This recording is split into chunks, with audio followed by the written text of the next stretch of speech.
Now, if you are dealing with a narcissist, then that narcissist is probably driving you crazy, or actually maybe even feeling like insane. And you're thinking, is there any way to make them panic? Yes, there is. But first, let me just go through a couple of the things that they do to you, because it's important to understand that so that you can understand the flip side of it and what makes them panic. So a couple of their go-to things are things like gaslighting. Gaslighting is trying to make you think that you're crazy.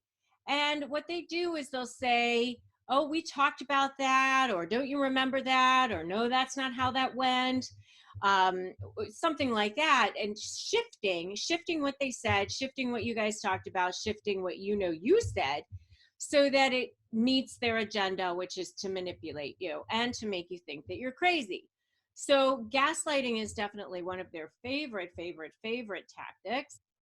Another one of their favorite tactics is lying. They are total pathological liars. The crazy thing I think about narcissists is that they'll lie about stuff that they don't even need to lie about. You think to yourself, why are you lying about that?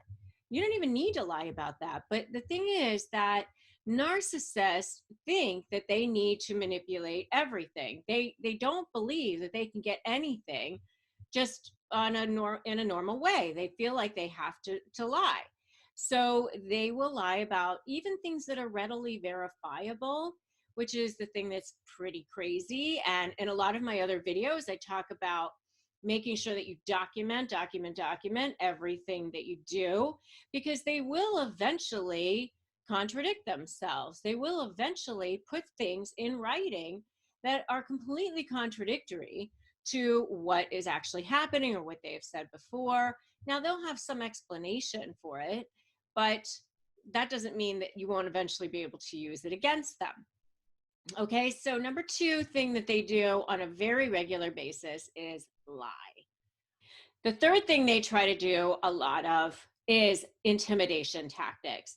So what I mean by that is that they will constantly try to make you be afraid. So they intimidate you in all sorts of ways. You're afraid that they're going to hurt you. They're afraid they're going to expose you. You're afraid that they're going to take your kids. They're very, very, very good at figuring out what your weaknesses are, what means the most to you, and that's what they'll go for. So if you're a mother and you don't want to lose your kids, they'll say, I'm taking the kids and you'll never see your kids again. If you are dependent upon this person for support, they'll say, I'm going to take everything and leave you in the street. If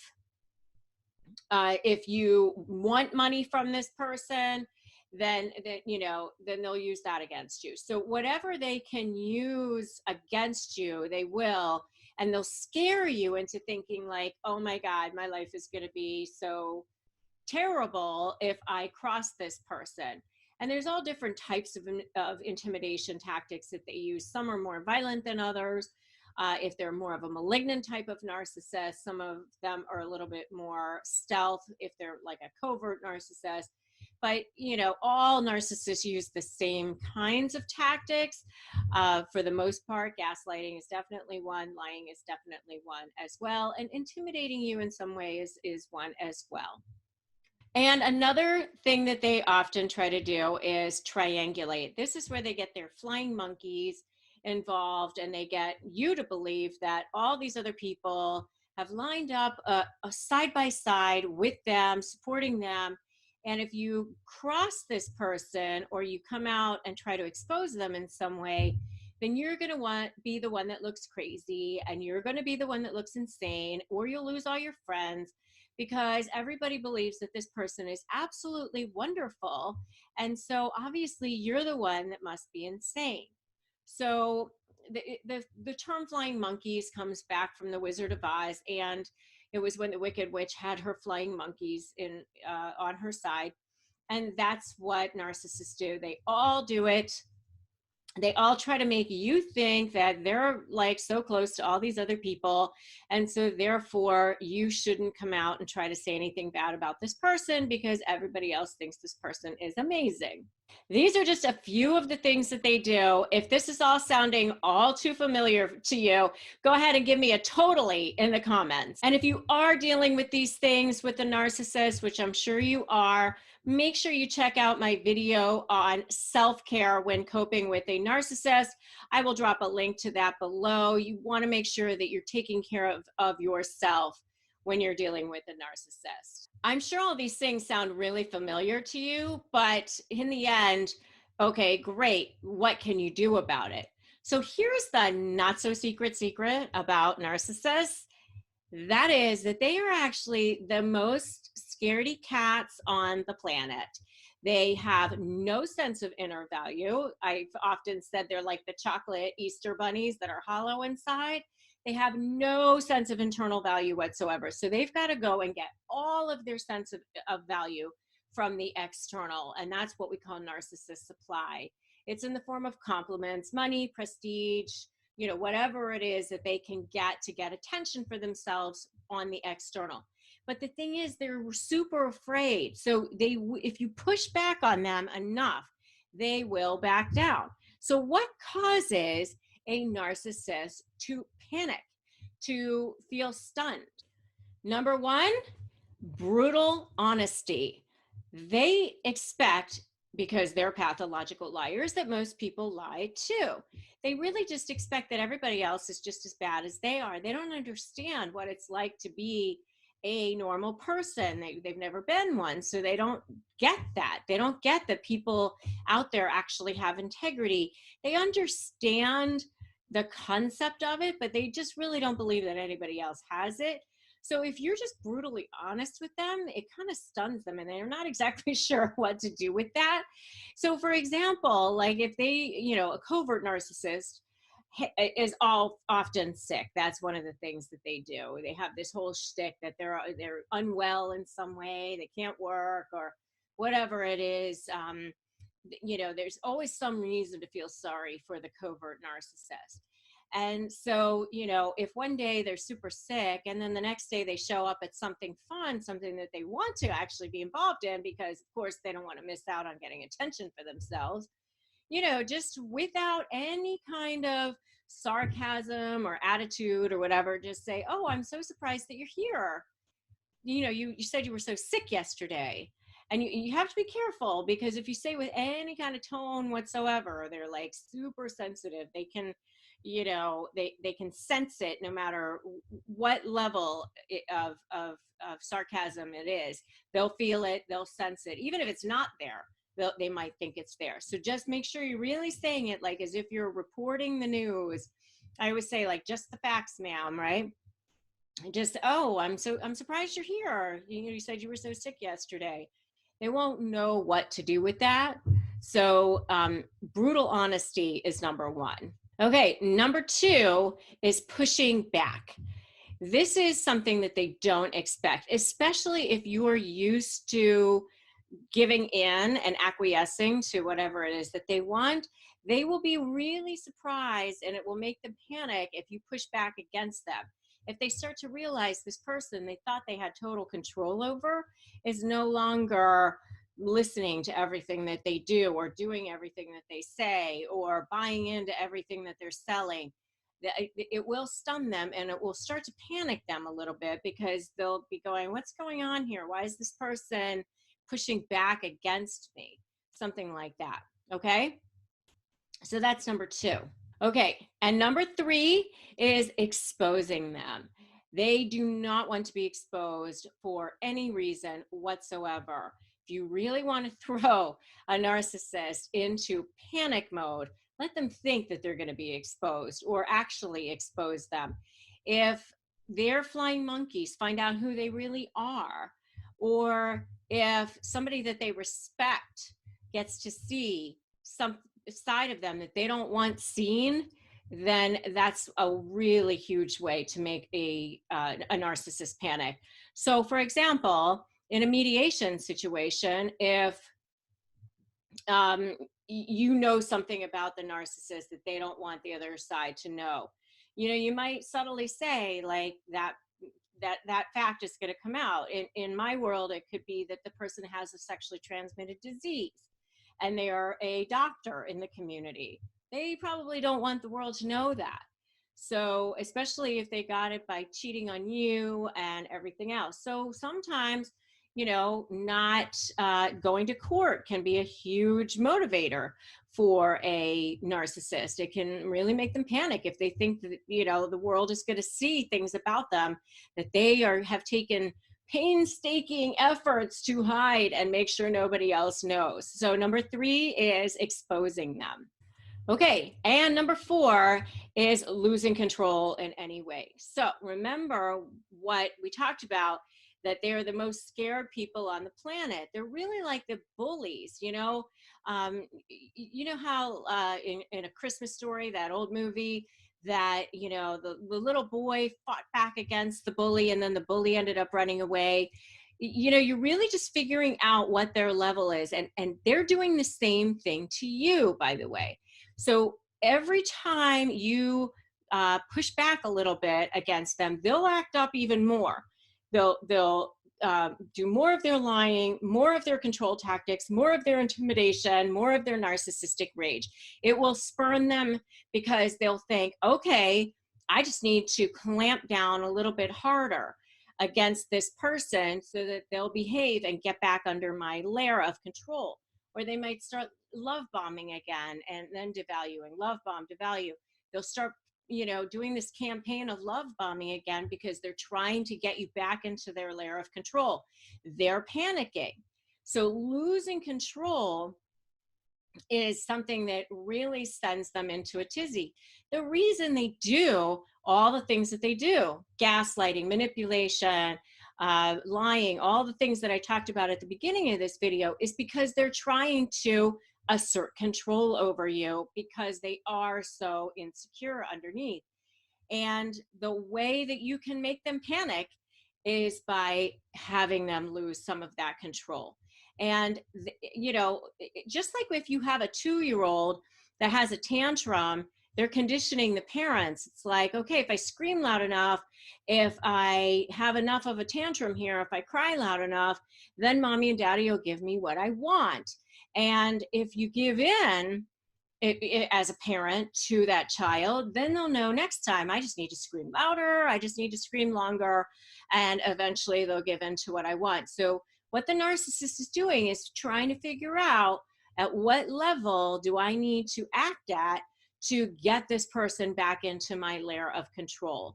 And if you give into that, then they know I just need to be that much louder, that much more awful next time in order to get this person to come back to my layer of control. So if you really want to make a narcissist panic, let them realize that you're no longer buying in to that stuff.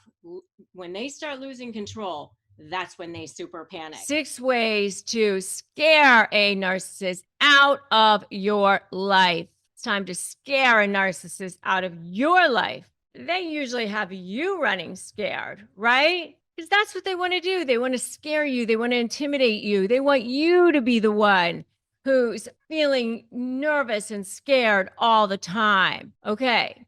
Why do they do that? Because they get narcissistic supply from it, right? So the first thing that you can do is, number 1, not be intimidated by their behavior. Not be intimidated by their behavior. You know why?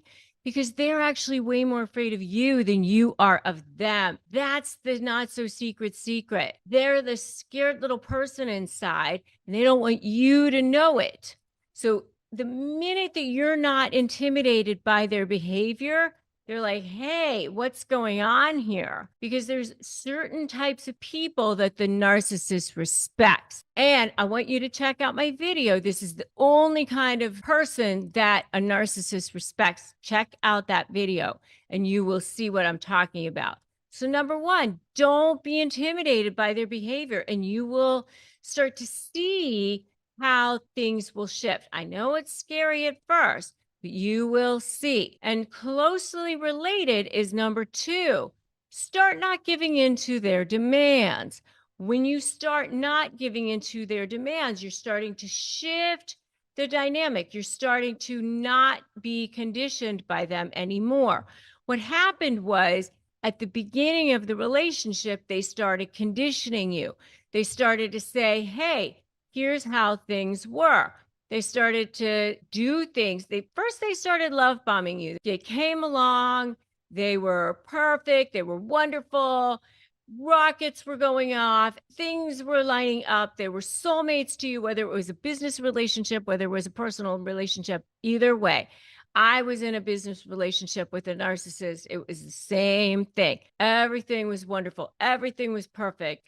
Everything was amazing. And then they start devaluing you. Then they start doing things, whether it's a covert narcissist, whether it's a grandiose, it doesn't matter. They start doing these little things where you go, oh, what's going on? That's when they're starting to condition you. That's when they start going, oh, let's see how they do. Let's see what happens here, right? And when you start not giving into those demands, you're conditioning them back. That's when you start pivoting. That's when you start shifting that dynamic around. Don't give in to their demands. Number 3 is start putting boundaries into place. When you start putting those boundaries into place, again, you're starting to turn that ship around so that now you're starting to point the guns at them instead of having the guns be pointed at you. And I have a whole video called 5 Ways to Set Boundaries with Narcissists. You definitely want to check that out if you want to know how to set boundaries with narcissists. All right. I want you to put in the comments right now, not giving in, not giving in, because that's what you're going to do right now. You are not giving in, right? You are changing how things are going to be. From now on, there's a new game in town. Another thing that you do with them is, this is number 4, you're going to focus on the facts. When you focus on the facts, they can't take that, especially when they're trying to gaslight you all the time. When they're constantly trying to go, this is what happened. No, this is what happened. And you go, I saw it with my own eyes. I heard it with my own ears. I know what happened. This is what happened. And you don't get emotional. And this is actually number 5. Withhold emotional reactions. Emotional regulation is key. You focus, number 4, focus on the facts. Number 5, do not get emotional. Don't allow yourself to be triggered. When you do that, you seriously start to scare them out of your life, because you are no longer allowing yourself to be triggered by them. And when you do that, that's when you're cutting off that supply source to them. And that's when you're really going to scare them out of your life. Because the bottom line is that food, that oxygen, that supply source, when that main line is still running toward them, that's when they're still going to be coming at you. That's when they still want you. And as long as they're getting some food source, that some oxygen, some supply source from you, they're still going to come around. If you're still intimidated, you're still fearful, you're still giving in, you're still allowing, that's giving them some reason to come around. Okay. And especially if you have an emotional reaction, that emotional reaction gives them supply. It also gives them fodder for things that they can use against you, especially if you have some kind of a legal case going on with them. They will use that against you. They will say, look, there's the crazy one. There's the one. While they sit over there all cool and calm and collected. They use that in text. They use that in emails. They use witnesses against you. Don't allow it. Okay? Go scream in your pillow. Go cry in the shower. Go talk to your therapist. We actually have a partnership with BetterHelp.com. Go to BetterHelp.com /Rebecca Zung. If you need help and support, we do receive commissions from that, but we only recommend services that we trust. Whatever you need to do to not have an emotional reaction, do that. Okay? That's number 5. Number 6 is cut them off. Cut them off. Cut off that supply source completely if you can. And then don't allow it back if you can. Or if you have to have one form of communication, have it be email or some other way that you can track the time and date stamp. If you have children, then the apps are good, the ones that you can track, because you want a record of everything. You want something that you can track, because they will use it against you. They will manipulate things. 100% they will. Anything you say or do will be used against you. All right. I know you feel like they're constantly winning. And you're like, how are they getting away with this all the time? I know. I hear it all the time. I'm a lawyer and I constantly hear, how are they getting away with this? They always win. The system is broken. I'm going to give you 6 tactics for putting a narcissist in their place right now. So don't move. And in fact, I'm going to give you 6, and the best one is at the end. All right. So don't move. All right. Number 1, you got to call them out when things aren't adding up. I know it's scary. It's definitely scary, but they've been conditioning you from the beginning, and you got to start saying, like, things are changing. They got to know that there's a new game in town. So just little by little, you got to start saying, hey, that's not adding up. Even if it's in an email, even if it's in a text, even if it's in an app, if you're using an app, you just got to say, hey, that's not adding up. And you got to start putting that in documentation. And remember, every text, every email, everything that you put in writing is a potential trial exhibit. That's not adding up.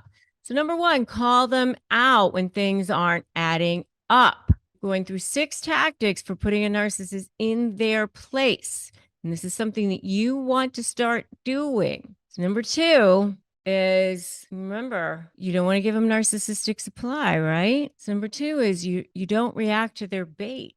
They're going to throw that bait out there and they're going to be like trying to reel you in, use things against you. Remember, when you're dealing with a narcissist, it's like getting arrested. Everything they say or do is going to be used against you. They're going to try to use your emotional reactions against you. They're going to go, oh, look, there's the crazy one. Look, they're going to be sitting over there like all cool and calm and collected, like they're the normal one, because they're trying to get you to do things. They're trying to bait you, trigger you. So do not react to the bait.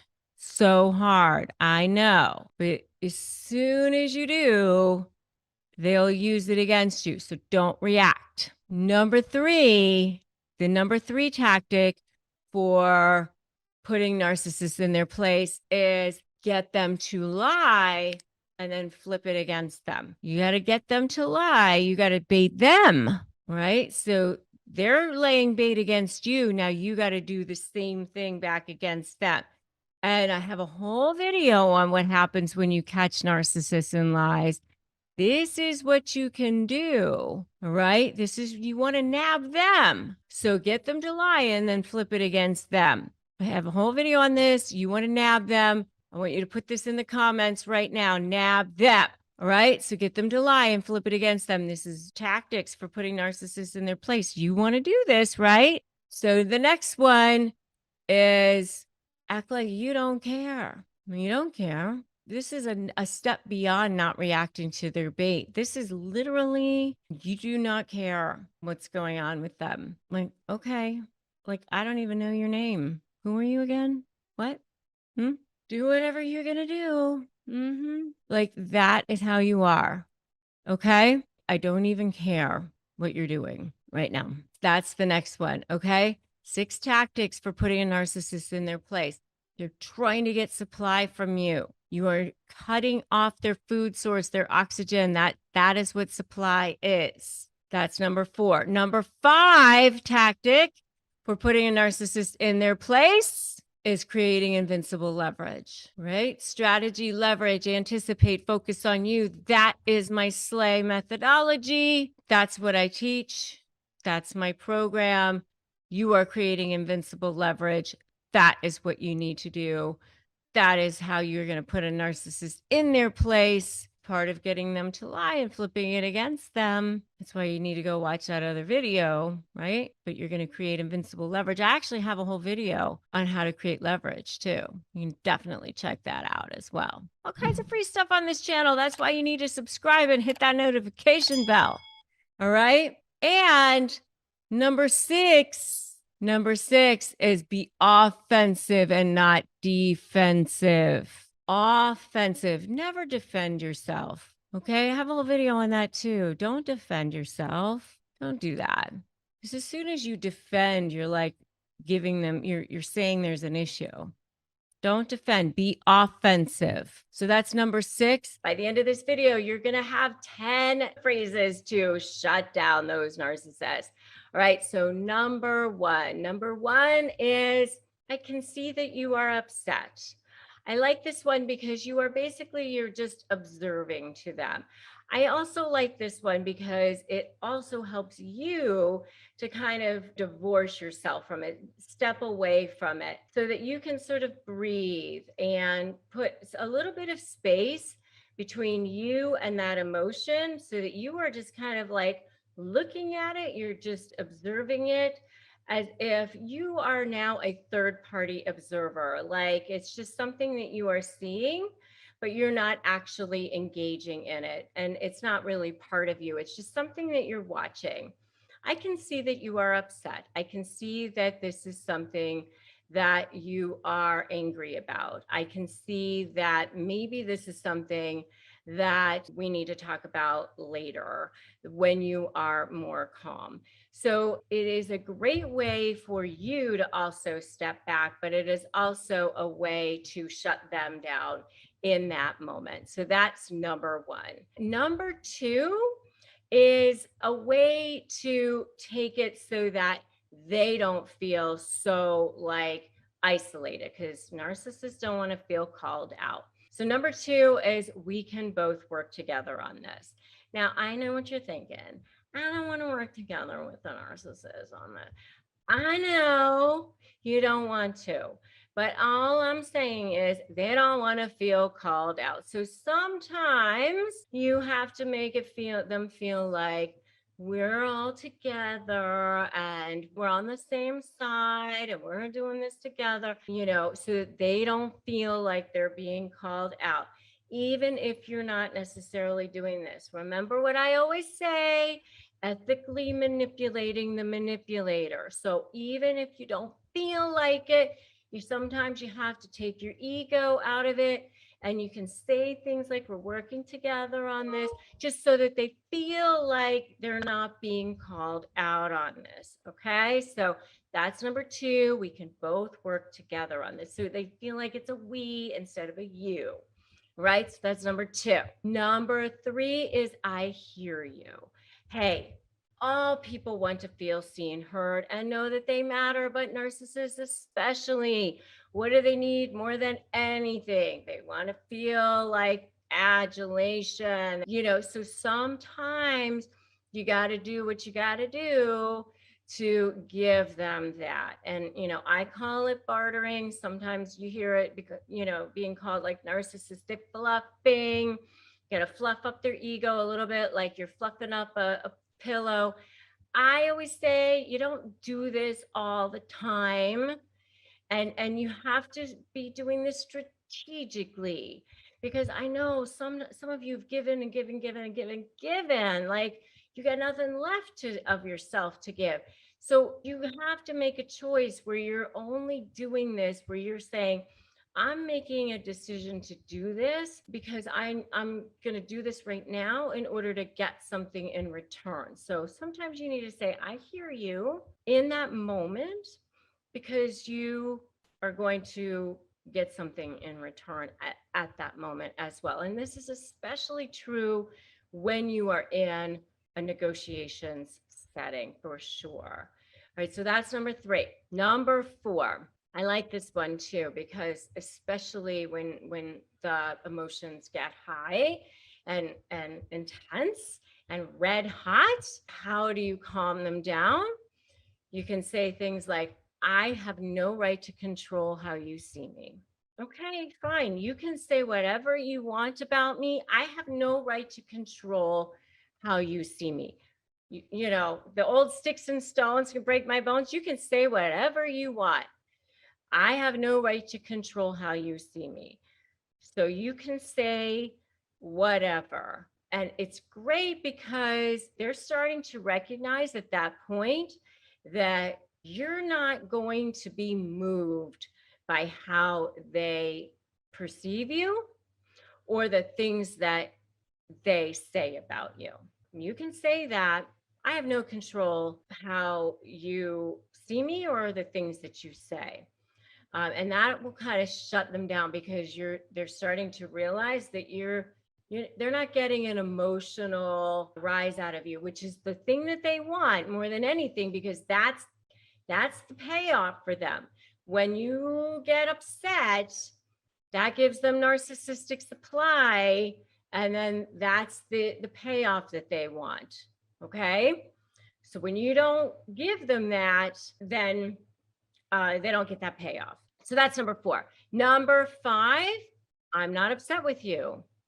Again, you're shutting them down because you're not giving them that supply. That is also a way to shut them down. Anytime you are cutting off that supply source, that's when you are starting to shut them down, because that's their food, that's their oxygen, that's their lifeblood.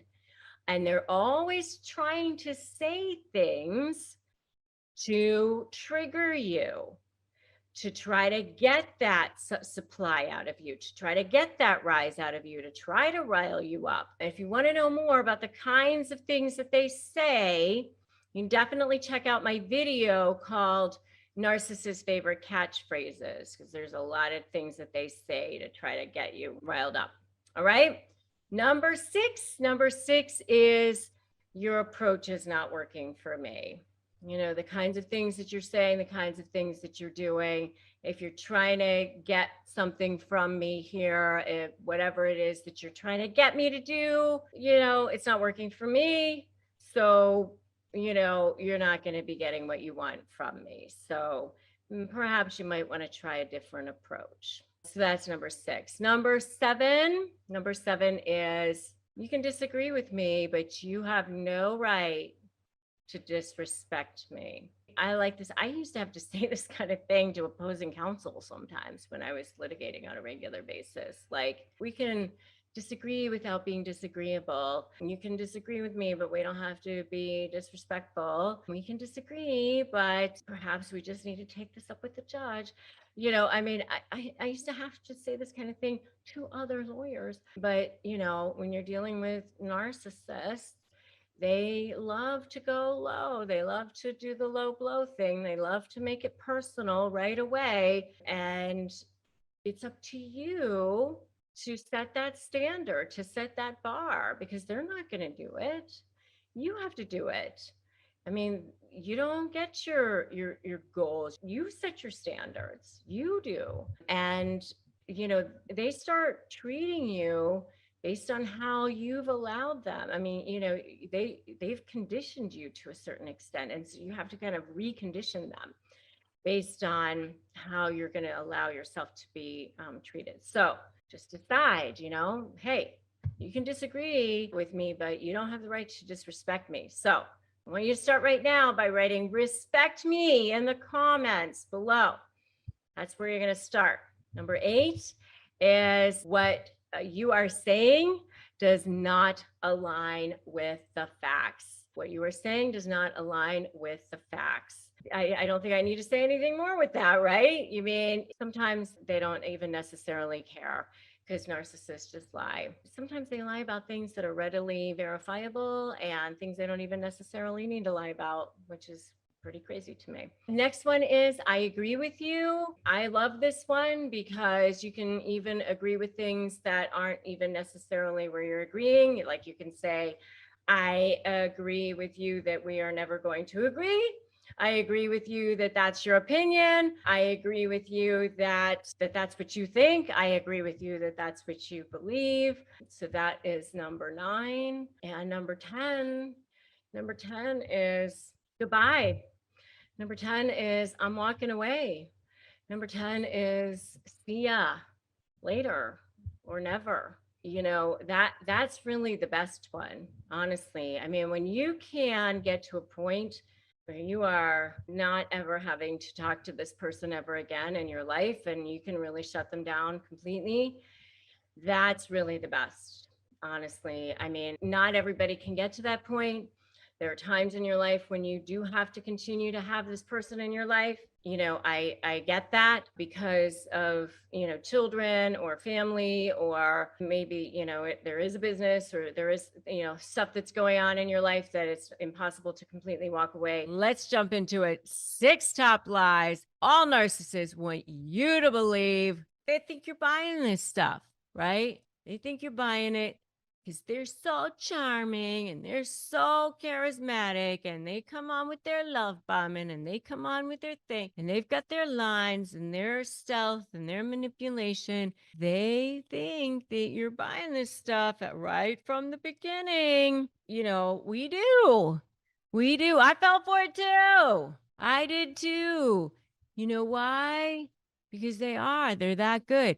They start grooming, they start figuring this stuff out at an early age. You know how that book, The Outliers by Malcolm Gladwell, where he talks about it takes 10,000 hours to become a master at something, to become really good at something. You know what 10,000 hours is? It's like 4 years. I mean, it's not like that long. Narcissists have been working on figuring out their craft since they were kids. This is survival for them. So they know how to read people. They're very good at this. But once you're onto them, you're onto them. So don't worry about that. I got you covered. And by the way, if you are negotiating with narcissists, you definitely want to grab my free Crush My Negotiation Prep Worksheet, free 15-page ebook at crushmydeal.com. Make sure you grab that, crushmydeal.com. I've had many thousands of people win their entire negotiations just on that, crushmydeal.com. Go grab that. So, number 1 top lie that all narcissists want you to believe: you can be vulnerable with me. You can share all your inner secrets with me. Tell me all your innermost secrets. Yeah, you can share them all with me. And guess what? Guess when you're going to hear them again? When they want to hurt you, you will be hearing them absolutely again. They're going to shift it all around. They're going to use them against you in court. They're going to use them against you in negotiations. They're going to tell whoever they want. They're going to throw them back in your face. They're going to say, you can't even do this. You can't even do that. You're so weak. You're this, you're that. Oh, 100%. I mean, because they have no conscience. That's the problem with you. You can be vulnerable with me. It's so sick and sad.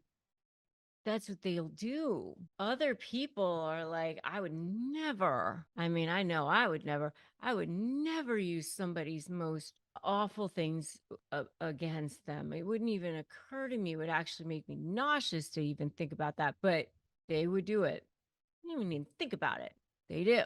I've seen it all the time in court. Oh my gosh. I've seen malignant narcissists turn around and actually file false pleadings against people, accuse people of being child molesters if they haven't been, accuse people of being wife beaters, child beaters, all sorts of things. They don't care sometimes, depending on the level of narcissism. They don't care. You can be vulnerable with me. That's one of the lies that narcissists will tell you. They want you to believe. Number 2, you can count on me. Oh, yeah, sure. Narcissists hate you being needing them. That's like the last thing they want is for you to like actually want to count on them. They don't want to have to be there for you. They don't want you to like be sick around them. They don't want you to need them in any way, shape, or form. Because when you go back for some withdrawals on your deposits, you just doing things for them is just payment for being in their space. If you want anything back in return, then the payment is high. It may be like 1,000-fold for the most minuscule scrap. And then you'll hear about it for years on end that they actually did something for you. I mean, please. Yeah, you can count on me. Number 3, everything. One of the lies that they tell, we're going through the lies that all narcissists want you to believe. They want you to believe that everything in their life is your fault or your problem. All their problems or all the things that go wrong, all the failures, everything that bad that ever happened in the house or at the office or wherever it is that you have them in your environment or whatever is your fault. Everything is your fault. That's number 3. They project and deflect. They lie and deny. That is the number 1 agenda. Project and deflect, lie and deny. The 4 top agendas, depending on how you want to look at that. But it's just not them. And if you've seen any of these things so far, give me a totally in the comments. I'd love to see what you guys think. Give me a totally in the comments if you guys have seen any of these things so far. Number 4 of the top lies all narcissists want you to believe is I will change or I have changed.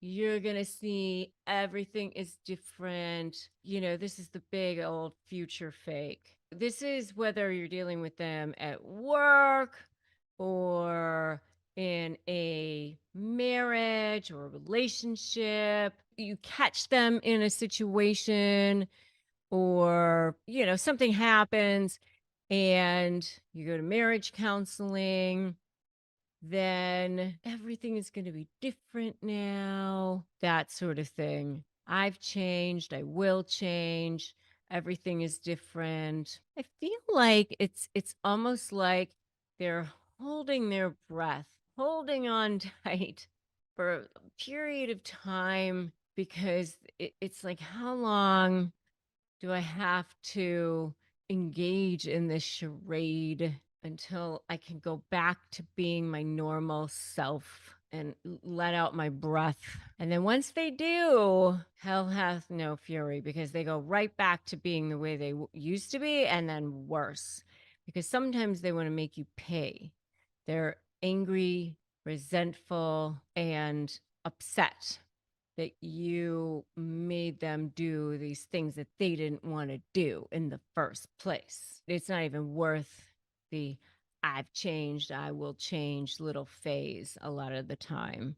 So that's number 4. Number 5 lie all narcissists tell, they want you to believe is I would never lie. I would never lie. I cannot tell a lie. I'm the most truthful person you would ever meet. I have so much integrity. I would never lie. I tell the truth all the time. This is the person who tells the most lies of all people, constantly are catching them in lies. And, you know, the truth bears out. It bears out very quickly. You can tell if a person is a person of their word by how they behave, how they conduct themselves. Are they following through with what they say they're going to do? How does that happen? Did they say they were going to do something and then actually go through with it? You know, you'll see, right? So that's number 5. And most of the time they don't. And that's when that becomes your leverage, by the way. That's a big piece of your leverage, which is a good thing. I know a lot of times people are like, oh, they lied and I hated that and they got away with it. How are they getting away with this? They don't get away with it because becomes your leverage. Every time I would see a narcissist lying, I'd be thinking, thank you. I get to use this against you now. Okay, so that's number 5. Number 6, no one loves you like I do. No one loves you like I do. This is such a huge lie. And they do this a lot of times to isolate you from family, to isolate you from friends. They don't want you to have other people in their lives. So they're jealous. They get upset. If you spend time with other people, they become resentful a lot of times, raging. If you spend time with other people, sometimes they even have tantrums if you spend time with other people, and it can be quite upsetting. Sometimes you even have to make choices. Now, you're dealing with a narcissist. This narcissist has been a nightmare for you, driving you crazy, making your life miserable, making you feel paralyzed, powerless, used, abused. I get it. I've been there. I've dealt with not 1, but 2 covert narcissists in my life. People close enough to me to drive me insane, make me crazy, gaslight me, take advantage of me, and step all over me. And yes, I'm a lawyer. Yes, I'm somebody who has, achieved a lot in my life, but that didn't mean that I couldn't be a target and a victim.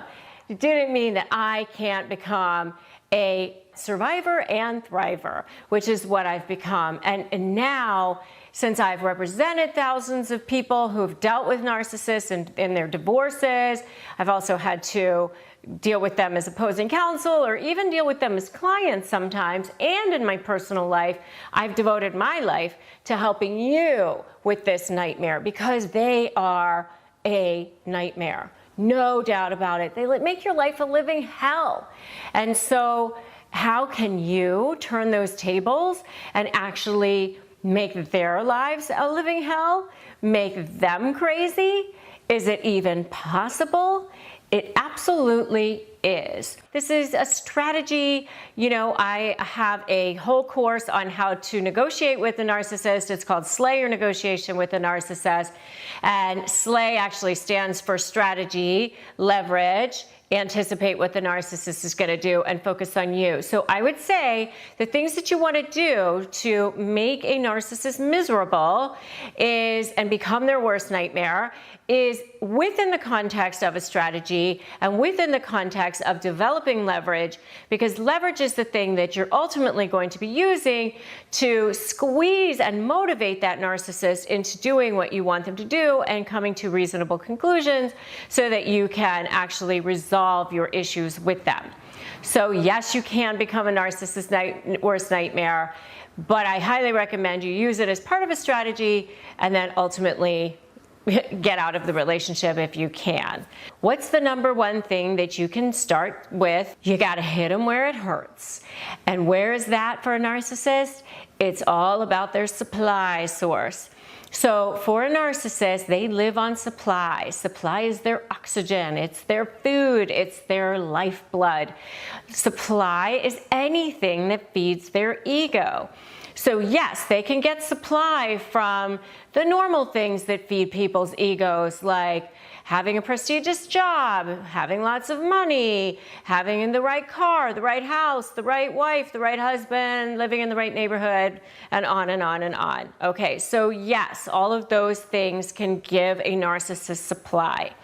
But what most people don't realize is that narcissists also get supply from jerking people around, from devaluing them, from treating them poorly, from cutting them down, from acting like they're better.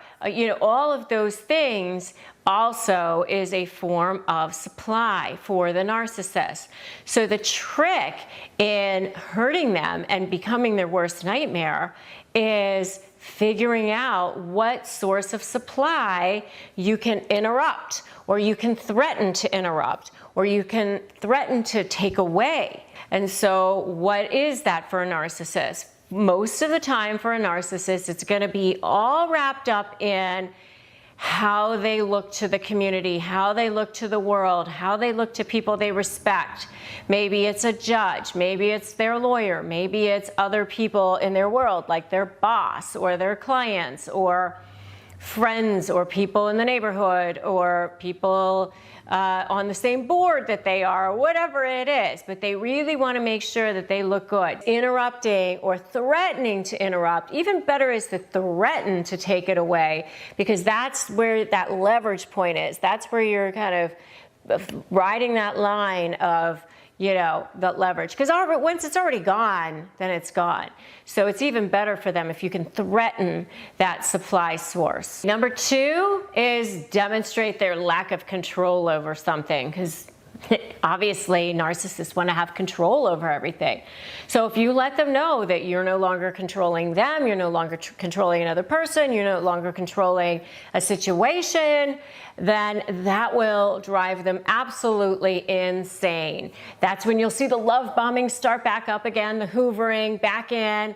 You know, as a divorce attorney, you know, when somebody hires me who is married to a narcissist, that's when you'll start to see the narcissist go, oh, that lawyer is only out for money, that lawyer's not very good, that lawyer's not the one for you, you know, whatever, because they're going to try to figure out how to get that person away from the person who is now potentially has control over them, instead of the narcissist having control over that person. So, you know, figuring out what they really want to have control over, and then letting them realize, oh, you don't have control over this particular thing anymore.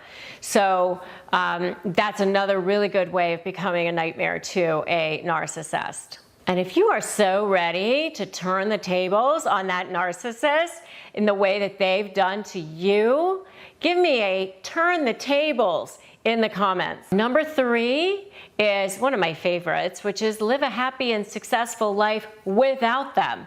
That'll drive them absolutely insane. How are they living without me? How are they doing this? So you just move on, and the best way to do it is just completely erase them from your life, from your brain, like as if you went into the hard drive and just of your life and just took that whole section out and move on. You don't even think about them. You take them off your social media. You take them off of your email list, block them from your phone. That's what I had to do with the narcissist in my life so that I could just move on. And guess what?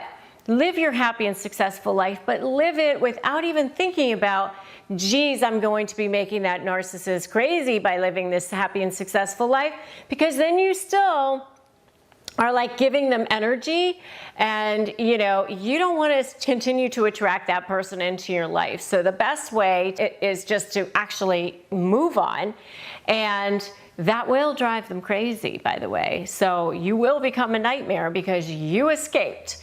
So they'll have to move on to some other form of supply, and good riddance. If you are able to cut off their source of supply, show them they can't control you anymore, and live a happy and successful life without them, that's the trifecta.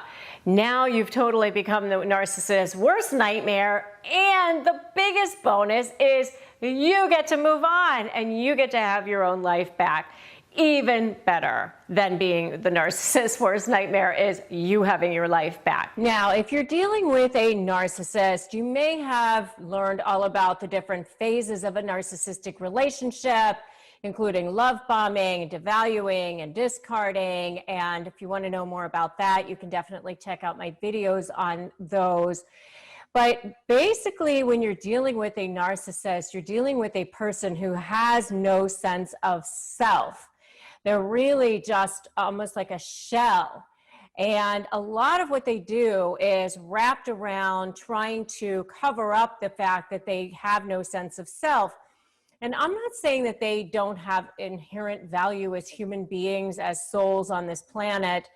I'm saying that they don't feel like they do. And so because of that, they treat other people badly. They live in a world of scarcity. Like if they don't get before anybody else, that they're not going to have it.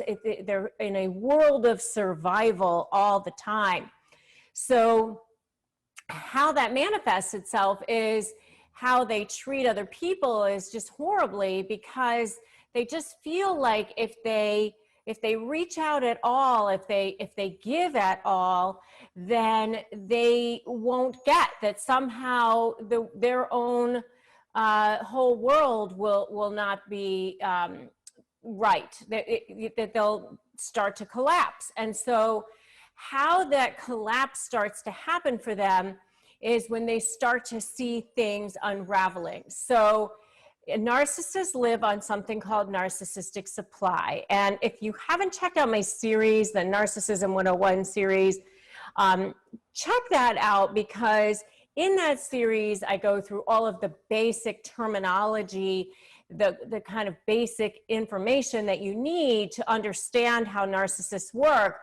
And while I am an attorney and my role here is to help you negotiate with these people and also create strategy and leverage and all of that, if you don't understand the basics of a narcissistic personality, you'll never be able to understand how to do those things. So understanding the basic terminology and the basic understanding of their brain is absolutely essential.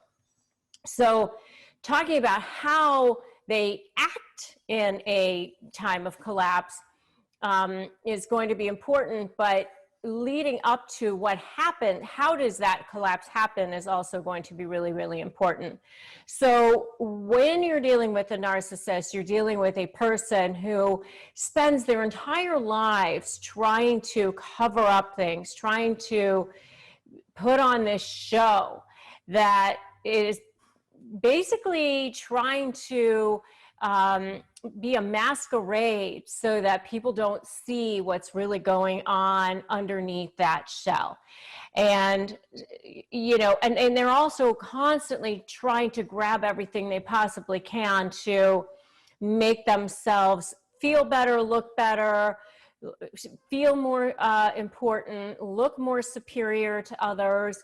And that's why they spend most of their day going around treating people badly, judging people, putting people down.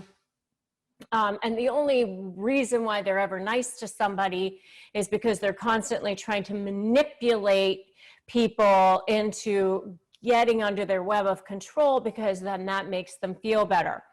I mean, I once heard that narcissists are like rats in a maze. They're just after that one thing, that one piece of cheese, that one, you know, that's the only thing that they're looking for. And the way I look at it is, you know, narcissistic supply is the only thing that drives them, and they get supply from money and adulation and respect and all of those kinds of things. But most of the time they go around getting narcissistic supply from the darker underbelly of narcissistic supply, which is treating people poorly, intimidation tactics, sometimes even violence, you know, control tactics, gaslighting, triangulation, flying monkeys, smear campaigns, all of those sorts of things. And so when it's this constant house of cards that they are keeping constructed, and it's actually a very fragile house of cards. Keeping that house of cards intact is like so much work. That's basically all that they spend their time doing, trying to be sure that they're never exposed, that no one will ever see that side of them that they don't want people to see. And if this all sounds super familiar to you so far, give me a totally in the comments. Okay, so now the house of cards is coming apart. It's all falling down around them. What does that mean for a narcissist? It means that they've been exposed in some way. It means that somebody has shown them up, you know, stripped away whatever leverage they thought they had. It means that something has unraveled for them and they're actually being exposed. They lose their ability to control themselves. And I've really seen this when people are negotiating with narcissists. And this is what I teach people. It's, you know, about the strategy and the leverage in my SLAY program. But And I always tell people that they're the worst before they're actually ready to give up, because this is when they realize that that mask has been taken off, that filter is gone. So they start to lose control. You start to see them doing things that seem erratic or impulsive. They start to make mistakes. They start to fire off emails or text messages or things that are actually going to end up being really great trial exhibits against them. And that's when you start to know that they're starting to lose control. They're starting to be nervous about what's going to happen. The second thing that might happen is they actually have a complete meltdown. I mean, maybe you start seeing crying, crazy behavior, bizarre behavior, where they don't seem like themselves. They normally seem completely in control, and now they're desperate, they're begging, they're acting like they'll do anything. So that's the second thing that you might see.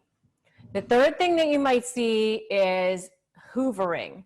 Now is when they're going to start to come back and go, oh, wait a minute, we can always work this out. You know that we always could, something like that. And if you want to know more about what hoovering is, check out my video on hoovering. But that's the next thing that you might see is like, okay, none of these things, crying didn't work, coming apart at the seams, all of those things where they just completely have lost control. So let me try something else. You start to see them acting very, very desperately. And the last thing is that they start to panic, and you start to see fear and horror in their eyes. And if you want to know more about what makes a narcissist panic, check out my video on how to make a narcissist panic. But the basic thing you need to understand is that when you trigger that narcissistic injury, that narcissistic rage comes flying out. And when that happens, it's because they're starting to lose control. They're starting to collapse. And so they start acting very, very bizarrely during a collapse. All right, so let's talk about ways to defeat that narcissist, or the signs that you have defeated that narcissist. Actually, like, okay, you're negotiating with them and you're trying to figure out like how it's going. Are you close? Have you defeated them? Do you think that you're kind of on the way to defeating them? Because sometimes it's maybe hard to tell because they don't want you to know. Obviously, I mean, they want it to look like they're winning at all costs and at all times, and they're never going to let on. I mean, even if they're like losing badly and things aren't going their way, and you're like showing them evidence that things aren't going their way, they're still going to say, I'm winning, it's going my way. It totally is. I mean, because that's how they've gotten along in life all along. You can show them, hey, look, these text messages show that you've been cheating. And nope, that's not what that says. That's how they get along. And I mean, I was actually just talking to one of my private clients recently, and she was telling me that she really appreciated one of my recent videos, which was 4 signs that the narcissist is losing control, which you can check out yourself if you'd like. And she said she loved that video because she was like, okay, like a lot of times, she was saying, I'm afraid, I don't want them to lose control. I'm afraid of doing things that are going to make them lose control. And I don't want that to happen. But actually, she could see that meant that she was starting to get there, that she was starting to make headway, that she was starting to cover ground, that she was getting closer to her goal of where she wanted to be. So that it was actually okay that in this case, she was dealing with a husband, but sometimes you're dealing with a business partner. I've actually dealt with quite a few situations where people are dealing with maybe a family member in a probate situation, something like that. But it's okay if they're actually starting to lose control, because that means that they are showing signs of being defeated as well. And so you don't necessarily need to fear that. And also remember that they have conditioned you. They have conditioned you to believe that they are winners, that you don't know what you're doing, that you don't know how to think, that they do, that they're smarter, that you can't trust your thoughts, that you can only trust what they think. They've really conditioned you to believe that. And a lot of times, your thoughts, things that you think are actually your thoughts, are actually thoughts that they have conditioned you to believe. Okay. So 6 signs that you're starting to defeat that narcissist. Number 1 is they're going to start love bombing you again. They're going to start coming back. So, what happens is they start going back to that well of things that worked for them in the past. They don't have a whole lot of tricks in their arsenal. They have their things that worked for them. So they go back to whatever it was that worked for them in the past. I mean, they have these patterns, they have these playbooks that worked. And that's why, it's kind of interesting. I mean, when you start to study what they're like, they're pretty predictable in the sense that you kind of can tell how they're going to behave, even though it's pretty awful, but you can pretty much tell how they're going to behave. So they'll start off kind of small, and then they'll kind of work up to the things that, when it's really bad defeat. Okay. So, the love bombing might be the first kind of sign. Then the next thing is, okay, that didn't work. So let me go to the next thing. And that's when they start to get a little bit more desperate. So they start to flood you. They start to flood you with the text messages, show up at your house, show up at your office. You might start to see some crazy texts at this point. You might start to see some, little undertones of not so nice texts, or maybe some even like threatening sort of language in the communications that you're receiving. So that, it's starting to ramp up just slightly. You're starting to feel that heat rise because they're starting to feel, like it's coming. All right. So that's number 2. Number 3 is they start saying and doing all sorts of weird things. Like, this is where you start to see, like, where they kind of start to get like a little bit desperate, where they start to, get a little bit crazy. And so sometimes you'll start to see them just say weird things like, okay, where did that come from? Okay. They get a little bit outlandish sometimes. And so that's, how it kind of starts. Like they get a little bit crazier,